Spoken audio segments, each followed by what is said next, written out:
What? Hi. Okay.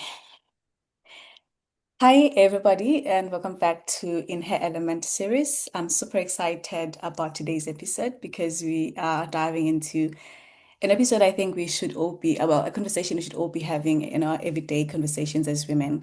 So, we're talking about fitness, we're talking about food and feminine vitality. And I think at the heart of this conversation, really, is the term feminine vitality. What does that actually mean for all of us? So, when you look at vitality, you're talking about an energy, right? So, we want to look at um, the radiant and balanced, and I'd say magnetic energy that we can cultivate as women to align with our lifestyle, with our mindsets and habits, which truly nourish our feminine self. So, we'll be exploring the powerful connection between like movement, mindfulness, nourishment, and how these daily practices shape not only our physical health, but also our beings holistically. That is our social well-being, our mental well-being, our, spiritual well-being as well. So we'll be looking at what feeds into our energy as women, our confidence, and the way we show up in life generally. So today is all about two wonderful guests who have been on this journey of physical well-being, and we'll uncover how home-based fitness has helped them to be more confident in themselves in what they do. Because I do believe that as women, the more conversations we have around flourishing in all aspects of our lives is the more we should also be zooming into our physical well-being, because I do believe that that transcends to actually that's the cornerstone, that's the starting point. We cannot fully nourish ourselves, or rather flourish in other areas of our lives if we don't nourish our physical well-being first and foremost. So we're talking about mindful nutrition, be talking about intentional wellness and how these things can help us to also flourish in other areas of our lives. So I'll start with our first guest, Sesanzile Dlamini. You will give us a brief history of, your journey, your fitness journey, how you started, and also what was the motivation behind you starting. I know there's some myths around. People believe that, well, I'm not this particular size, so I don't really need to work out. What is the main motivation around you starting to work out, as you introduce yourself, Sessa? Um, Hi. Um, yes, I'm Sesa Zile, but people can call me Sesa. I'm okay with that. And, and first of all, I want to say, Fethi, I'm very grateful for this series because it pours into women in ways that we cannot even comprehend. Because like we need these things, but we don't know where to find them. We want to talk about nutrition. We want to hear people talk about nutrition and fitness, but they barely speak about them. And when they do, it's like these people we see on Instagram and they're not in like our environments, then the Western countries. And yes, we can resonate on certain things, but not all of them. But when we come together as people in this part of the world and talk about fitness, it's very fulfilling and uplifting. So yes, I started my fitness journey, I think around 2019, 2020. Um, it was just when COVID was starting and I needed something to do. I needed to find purpose because the world was hectic. The world was hectic. Everything was like shutting down. And I just needed to find some sort of purpose in my life because um I was thinking about eating every day now because there's nothing else to do. So let me just find something to actually do so that I can feel happy, confident in the chaos of like in the midst of chaos. So yeah, that's how I started my journey. But I started there lightly, but then in 2021, that's where like everything started escalating and I was like, this is actually working. It's working on my emotions, on my mental health. I can see the difference physically. And I don't want to talk, I don't want to get started talking about the confidence that Mm. you actually start to feel when you see the physical results. And it's not that, okay, now I have a tiny waist, now I have those thighs that I see. And it's not about that. It's about that. It's about the fact that you're saying, I can do that. I did that. That was me. I put in the energy. I was disciplined. I was consistent. So it's it's just a fulfilling journey. I don't want to lie. Mm. And yeah, and I believe a lot of people can benefit from this because it's a beautiful journey. You get to learn, you grow from it, and it comes with all the beautiful things you can ever think of. But let me just keep it there for now. We'll come back to that later. Okay. Before I go to you, Sinigiwe, I'm just impressed that you started in the midst of a pandemic and your main motivation wasn't to stay healthy because you're scared of COVID. It was to find purpose. I think it just already speaks about how fitness can just be a lifestyle. It's not just to I'm getting fit because I want to have like well, we can have a goal, an achievable goal, but also make it just part of your lifestyle. Sinigiwe, let's come to you. What was your motivation behind starting this journey? Of course, start with introducing yourself and how you started and where you've been until to this day. Thank you, Fizz. May I start along what Cesar said, that it's very beautiful that we are getting to have these conversations, especially as um, young women in this part of the world, because what we talk about is more relatable. And that's something that I can even hear you talk about, and then I can apply in my own life because it's just practical like that. And thank you for having me. And how my journey started. So it's been a while since first year of university. That's 2017. Hope I'm not exposing myself. But yeah, that's 20 that's 2017. And I was skinny and I wanted to gain weight. Mhm. When I tell people the story, it's always like, you're trying to gain weight. Yes, because I'd seen somewhere that if I try to build muscle and then weight is gonna build on the muscle. And my one thing was, let me just go there and then gain weight. And then I got into fitness like that. I got into the gym and I liked it. I liked the way my body looked, and I was gaining the weight. It was more muscle and weight, but it was more muscle, and I was very happy with my body. And you're like, okay, this works. Jiggy jiggy, COVID Mhm. happened, and um, like Sister said, we're all at home. The only thing that you do is get up and eat and get on the internet and see what's there.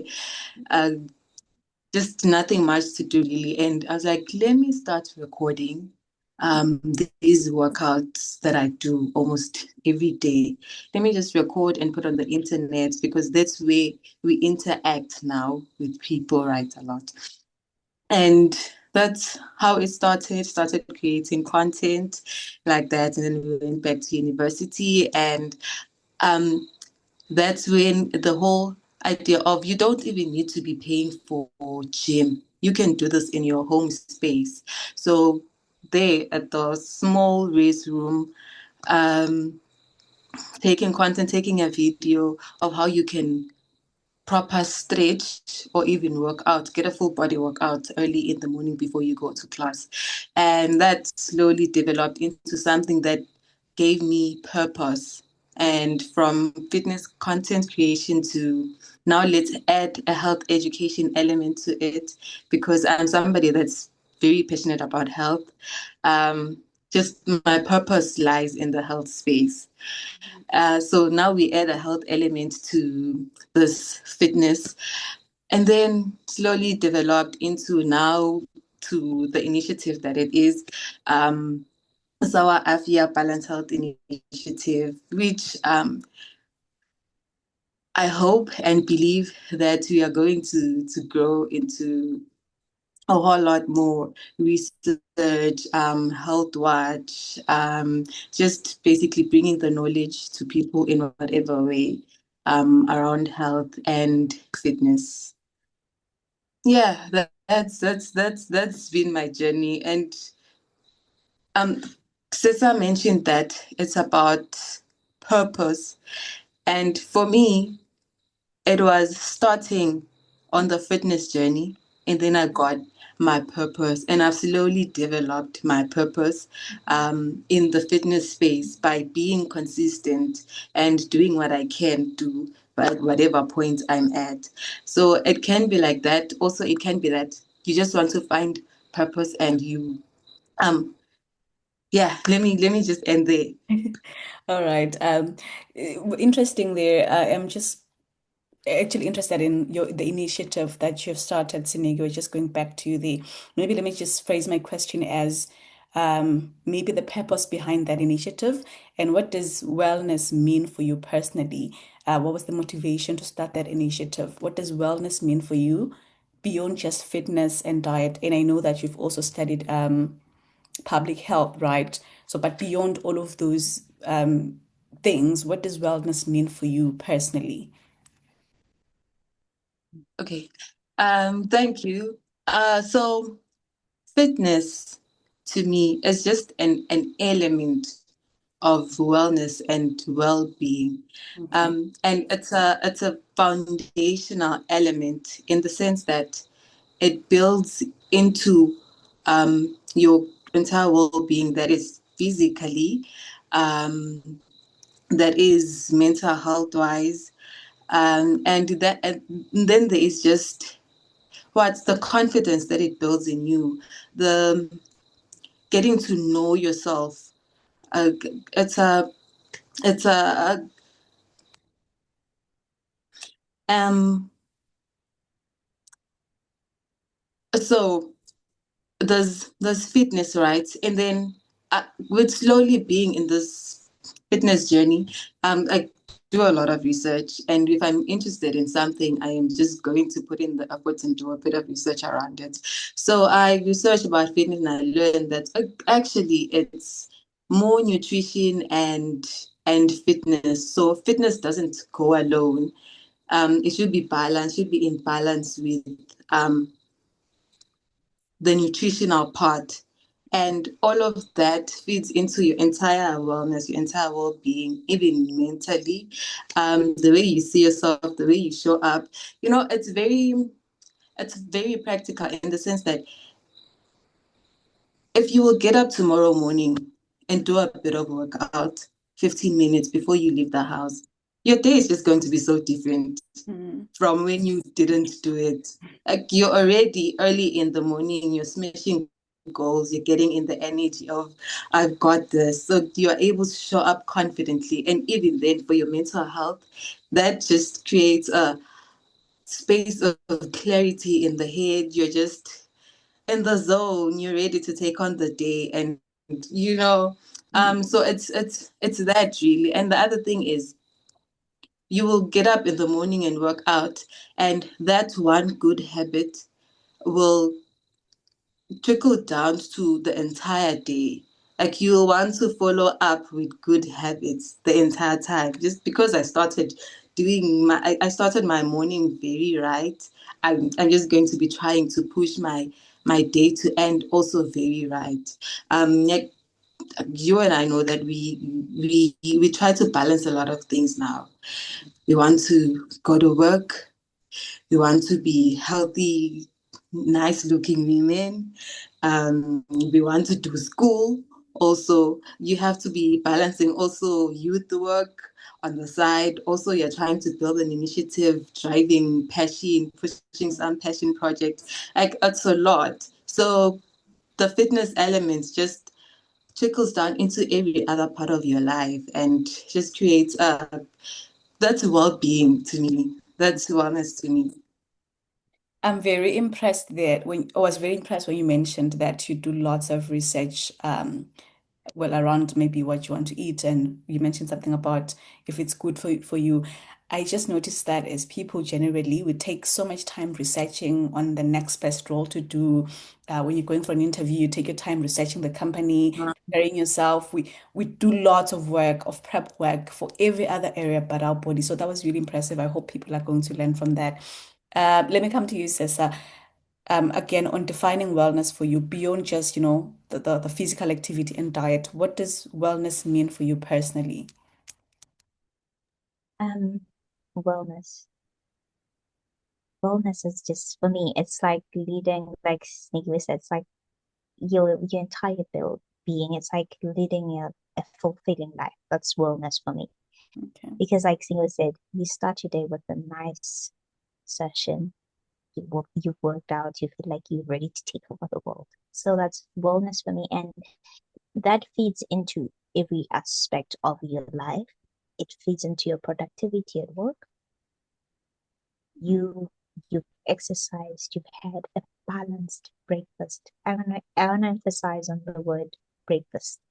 Okay. Breakfast, important part of your entire well-being. You're breaking the fast. Your body was in that shutdown mode, you're sleeping, you're not productive.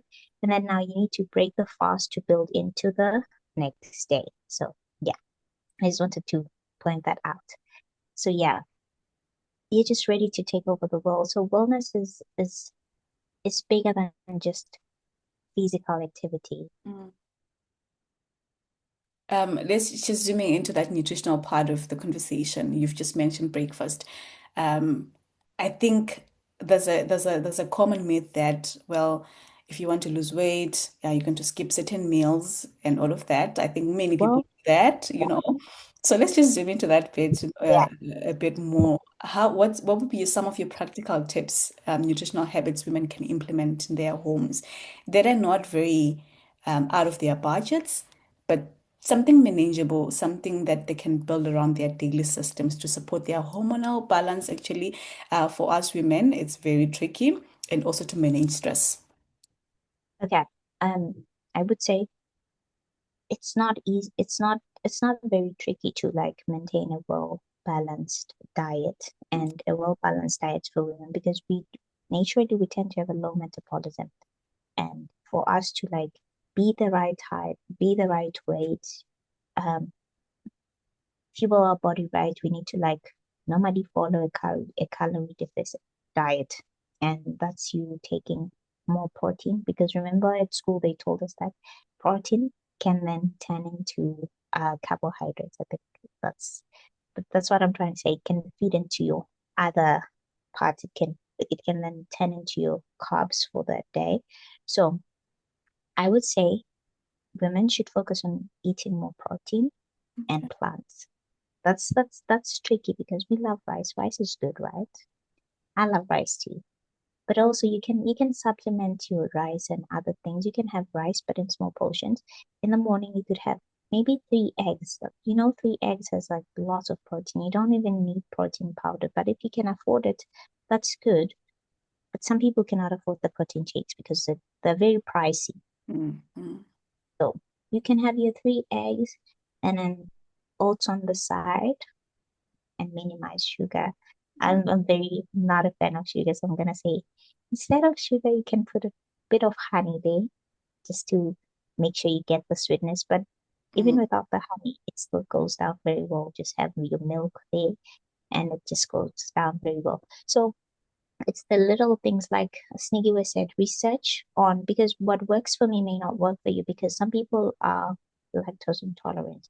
They'll say have this with milk, it doesn't work for them. But see what works for you. But also the research goes a long way because I can come to you as a nutritionist and say have this, and that. And Mm. most of the times it's out of your budget.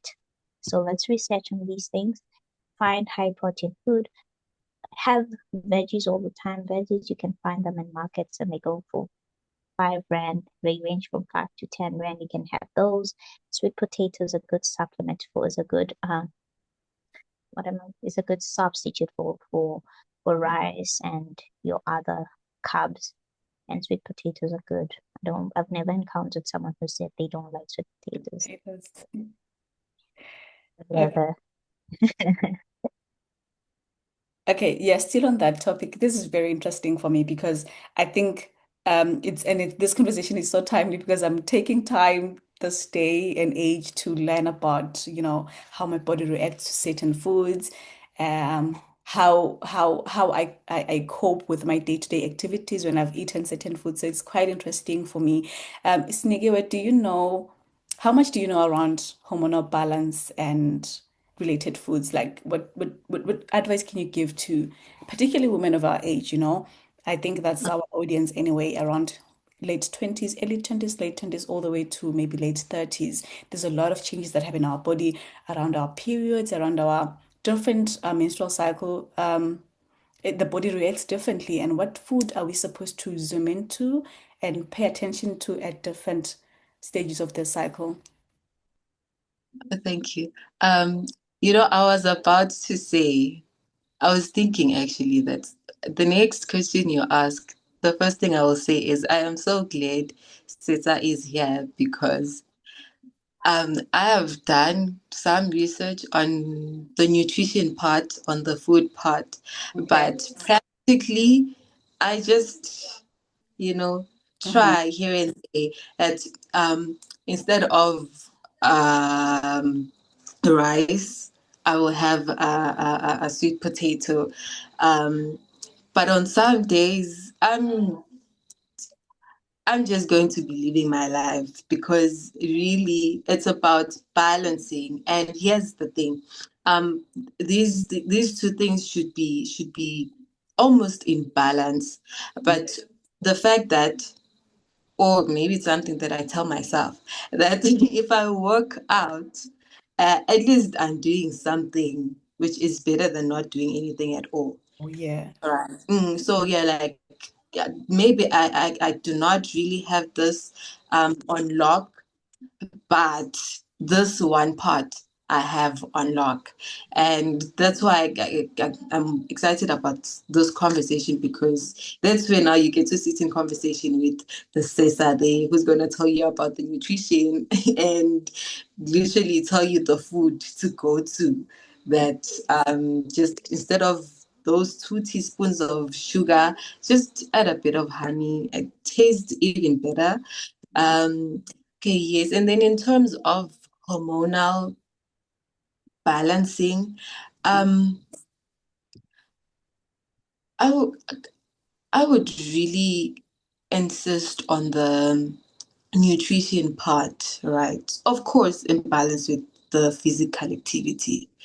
Because I may not have the right idea as to this fruit is going to do this and that to your body, have that one instead of this one. But I understand very well that what builds your body is what you put into it.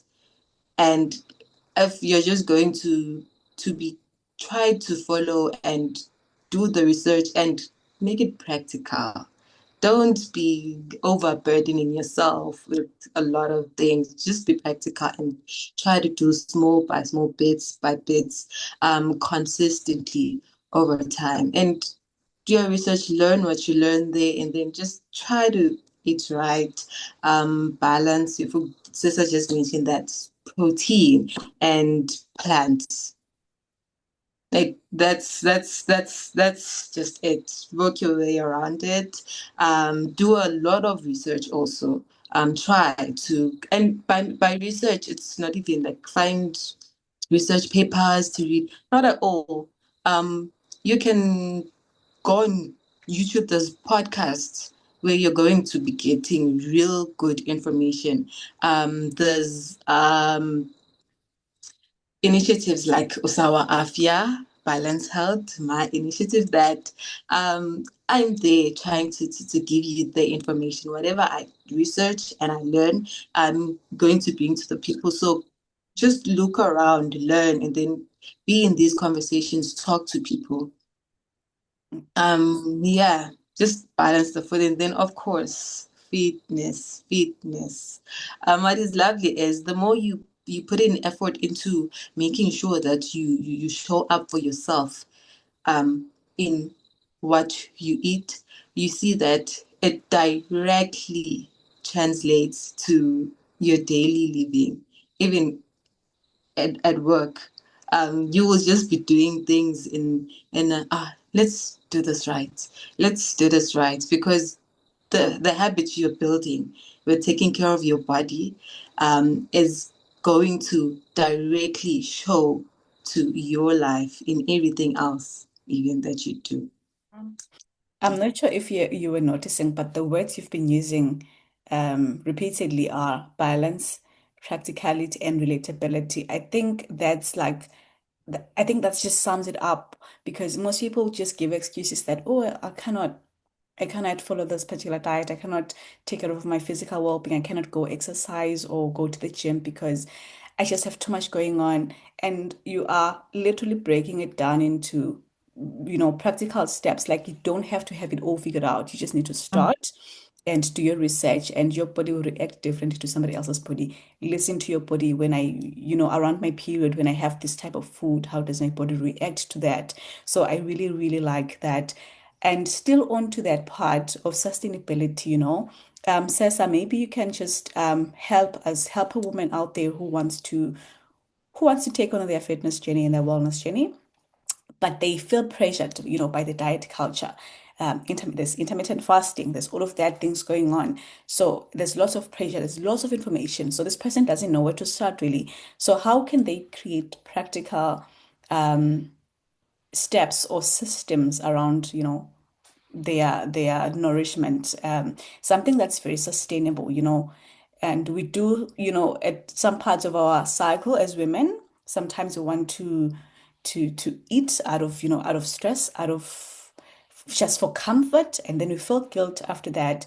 But I do believe that, as James Clear says, we don't fall to the level of our goals, but to the level of our system. Rather, we don't rise to the level of our goals, but to the levels of our systems. So if women can have like sustainable systems that are going to help them, just to, even if they find themselves eating for comfort, they go back to the routine, to the system.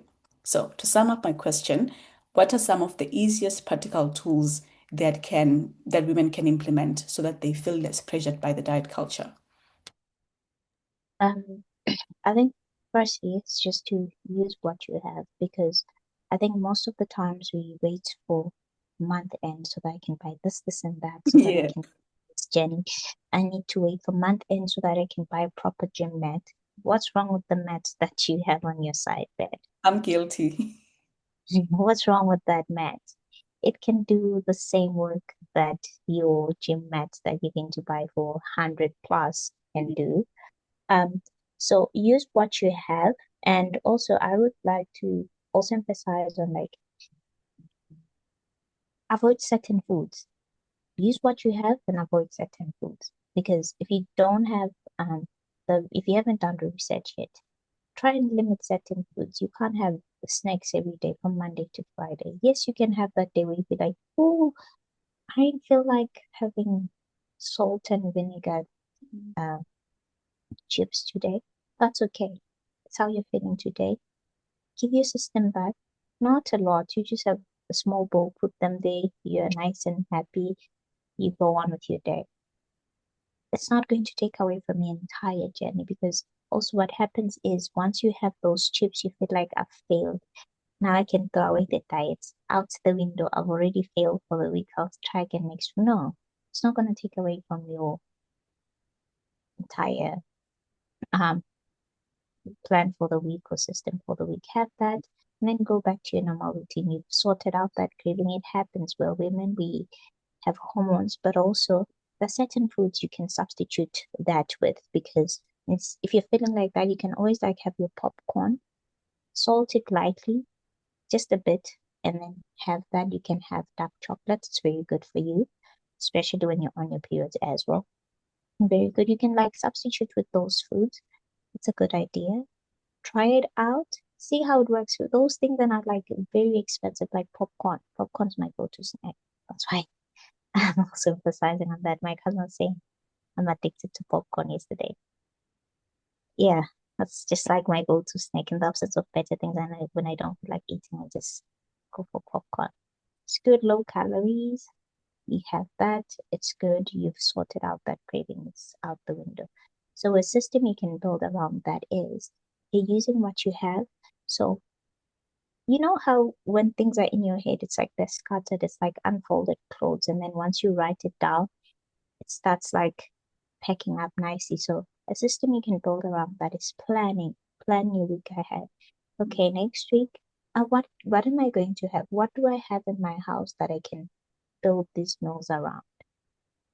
Okay, I have cabbage, I have spinach, I do have rice. Okay, maybe I have $50 to add a few fruits here and there, because if you're just thinking your meals like straight from your head, there's going to be a lot of clutter around that. So build a system of actually writing your meals down, thinking ahead, think before time, plan your weeks ahead. What am I going to have? How am I going to fuel myself next week? I want to do this, and that.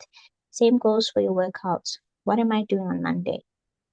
What am I doing on Tuesday? Especially when you're focusing on home workouts, because that's your responsibility. You need to know, and you can't be doing legs every day.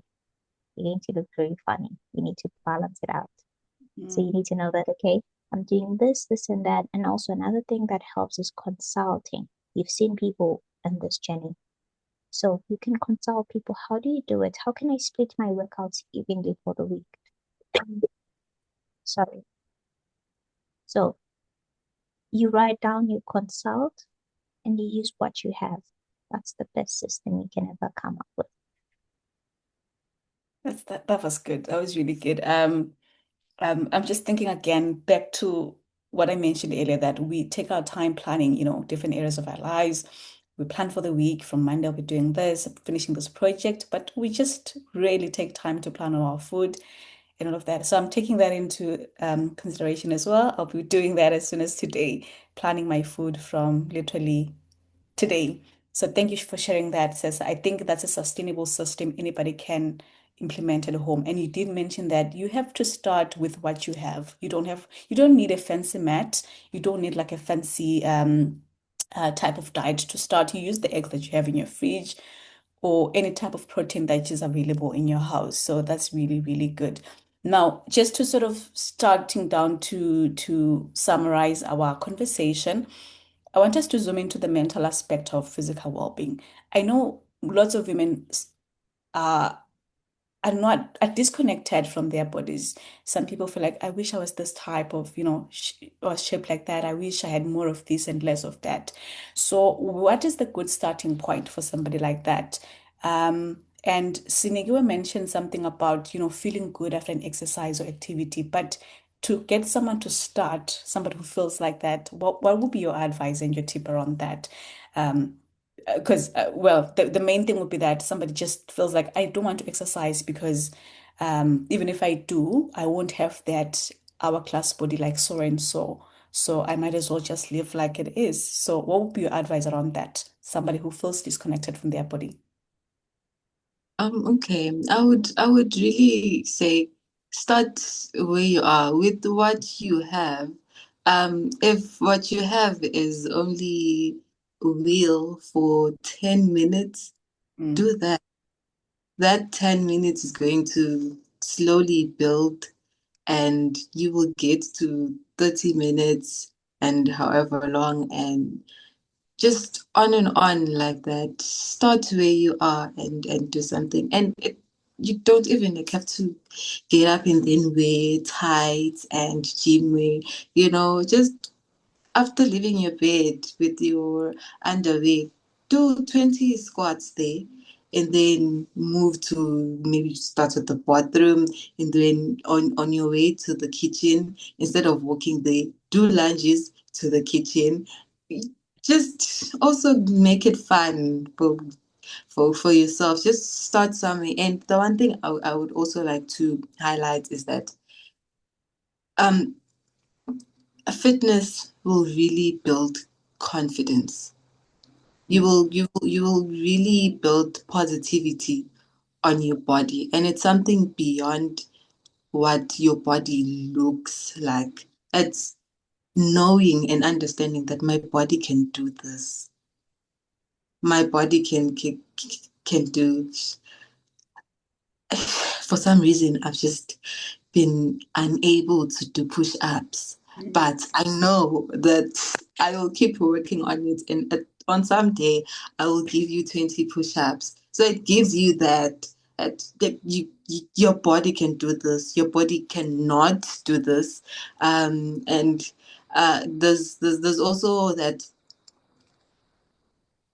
fitness is challenging, right? So giving your body that challenge and then smashing that goal, doing that challenge and winning, just build this body positivity confidence over your body. And like I said, beyond what your body is shaped, like hourglass or not, it's just what my body can do is amazing. And you feel the confidence just from that.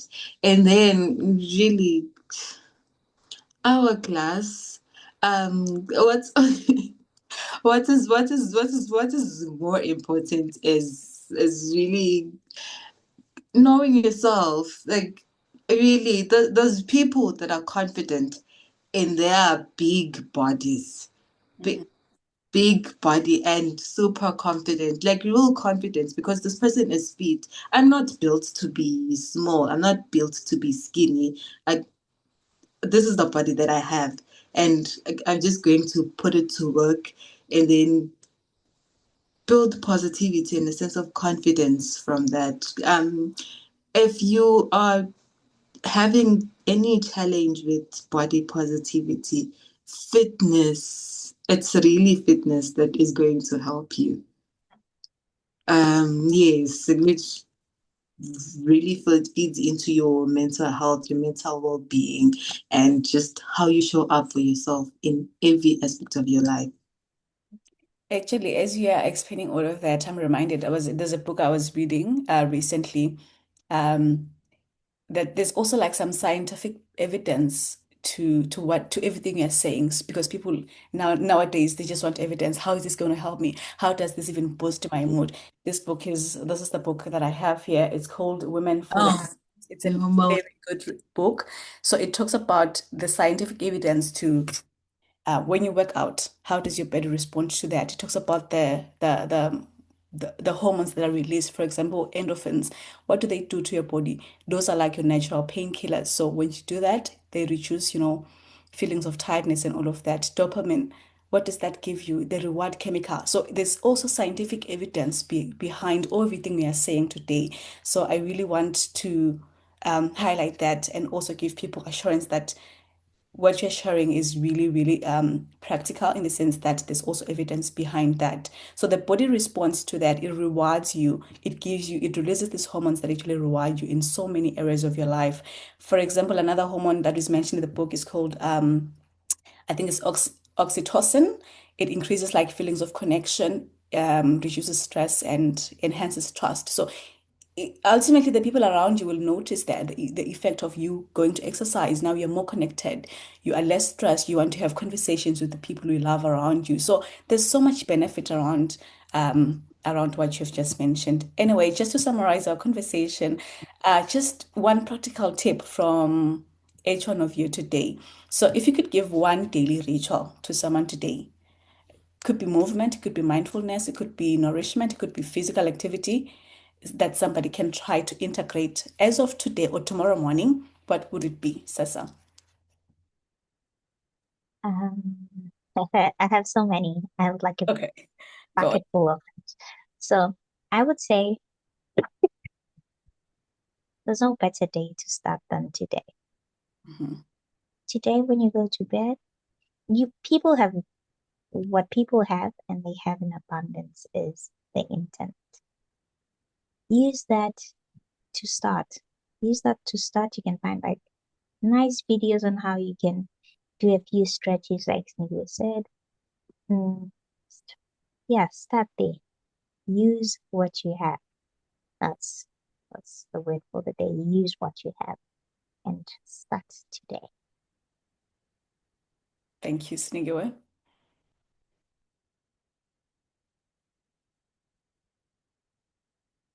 I think you're muted.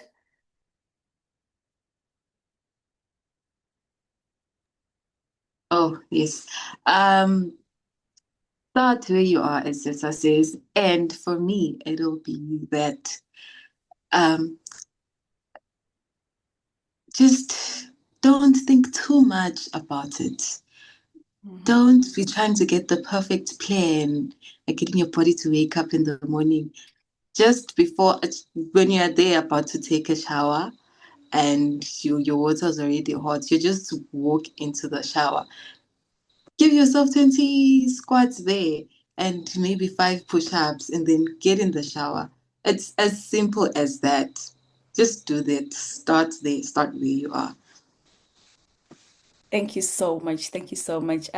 What I love about today's conversation is that it reminded us that wellness isn't about perfection. I think during the course of the conversation, all of you were highlighting the words balance, practicality, and relatability. So it has to be something that aligns with your day-to-day basis. Thank you for sharing your wisdom with us. And movement, mindful eating, nourishing practices aren't just physical. They are also like what shapes our how we think, as you guys have also mentioned, and also how we show up in our daily lives. So to you, our guest, thank you so much for sharing your wisdom and your personal stories with us today. And to everybody listening, I hope you have taken some small steps today. You will take small steps, that is, whether it's a nourishing meal or a walk, or a simple pausing moment to breathe and just mindful of the present moment. And remember that those little choices add up to big shifts in your energy, your confidence, and your life. Until next time, stay radiant, stay nourished, and thank you for joining us.